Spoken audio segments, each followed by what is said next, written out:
What's up, good people? It's your boy, Leroy McKenzie Jr. Yes, I'm outside today, actually, but I do have my mask. I'm just getting back in, but I got my mask. I had to take it off to do this. I was not doing this with the mask on. So, practice safe distancing, practice being safe, y'all. Y'all gonna be out here. Go do what you need to do. Get back in the house. Do what we need to do so we can get through this coronavirus, through this shift. And y'all get it, because that's what we're talking about this week. We're talking about how to handle the shift, and I'm coming from different perspectives today in dealing with and handling the shift. And today I'm going to talk about the church and how the church should be shifting. And I watched a video last night, on YouTube.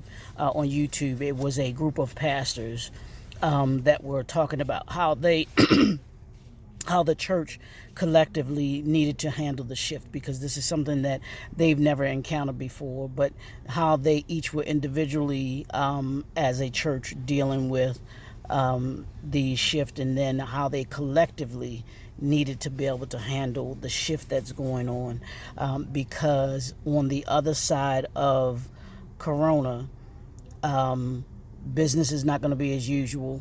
Family is not going to be as usual. Education is not going to be as usual. Government is not going to be as usual. I said business is not going to be as usual, but the church is not going to be as usual. And there have been a lot of churches who have had to adjust to this shift. We talked about it yesterday, about being able to accept, adapt, and adjust to the shift. Well, that entails the church. What does the church need to do in order to be able to shift in the way that they do, that church is being conducted and done now? Because we've had some churches that did not have the ability before now, or weren't even thinking about the ability to be able to do church virtually. So you had a lot of pastors who had to have a really quick learning curve of how to be able to do church virtually if they were going to still exist. And there are some churches that will not survive this, unfortunately. And if you are one of those, hopefully you're one of those pastors that is not looking to adjust, looking to accept, adapt, and adjust, then you may fall to the wayside. And that goes for business and everything else. But we're dealing with the church today, because one of the very pastors said that he was not one of those pastors that was online and that was, about all of those things that this 21st century way of thinking and doing a church was, and he had to learn quickly how to virtually deal with doing church. So what are you, as a pastor, what are you doing to be able to in order to be able to adjust not just the church, your church, but you, your members? How are you getting them to be able to adjust how they do church? Because they're not coming to the building. And all of us know that church is not the building. Church is within us. So how are you showing them how to be able to adjust? Because we all know that God is not confined to a building.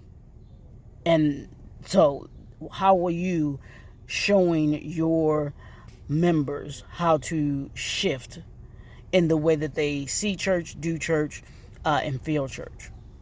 That's the first thing. The second thing, or deal with it as yourself first. Have your talk with God, what you need to do in order to be able to understand how you need to lead your members, how you need to lead your church. Where does your church go from here? What does it look like? What does your church look like over the next 5 months, 6 months, next year? Because we're going to be in this thing for a minute. So they talked about that. The second thing is one of the pastors talked about when we do come back to the church.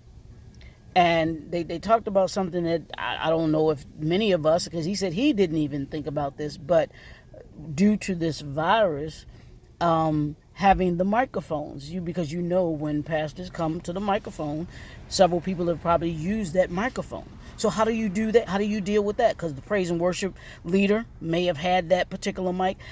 Someone else might have had to use the mic up front. You have the praise and worship team that that used the mic, and then now all of a sudden the pastor comes up and he has to use one of those mics. What do?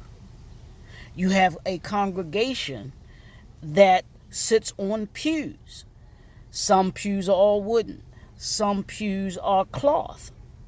How do you clean those? How do you deal with coming in and sitting on a pew that's been cloth? You as a pastor have to deal with being able to clean, having that cleaned now. So these are things that the church has to think about, and it was great to see them collectively talking about these things so that they could each have a mastermind, so to speak. That's what it was. They had a church mastermind right there on YouTube, and you can go to the YouTube channel, and I'll see if I can put the link there with this video. But they had a mastermind right there for how pastors and church leaders needed to deal with shifting. The church is in a shift right now, and how you handle that shift is going to depend whether you go to the left or you go to the right. So I want pastors to understand, I want leaders to understand that you have to first have a conversation with God to see what direction that you need to go in order to be able to do what it is that you need to do. And then you have to put together a plan in order to be able to handle your church shift and then handle the church shift as a whole. Thinking about your community, thinking about the membership of your church, because you're going to have the different ministries that you have, whether it's the hospitality ministry, whether it's your choir, whether it's your whatever other ministries, your children's ministry. How are you even going to deal with that? All of these things have to be thought about in dealing with your shift as a church. So we want you to get prepared for that. And as I told you at the beginning of this week, you should be putting together your assignment on how you're going to be able to be better at the end of this week than you were at the beginning of this week. And the only way that you do that is if you sit down and you map out a plan. Get on the phone with your other pastor friends, your circle of impact that you deal with. I know that many pastors, y'all have y'all cliques, y'all have y'all crews that you all talk to and deal with collectively. Get those masterminds going to understand where the church is going from here and where God tells you to take you all. So that's what we're dealing. That's what I want you all to deal with today. And it doesn't pastors, but just church, but leaders, church leaders. We're dealing specifically today, and I'll deal with the government. I'll deal with education and the family the rest of this week, because we've got to be able to accept, adapt, and adjust to this shift that we're going through right now, because it's not going to be the new norm. I'm not going to call that this. There's nothing normal about what we're going through right now, but what we do is we adjust to the shift that we're having. It's a shift that's going on. And with anybody, when you're dealing with a shift, you have to move in a certain way so that you don't get taken out by the shift. So, y'all know what it is.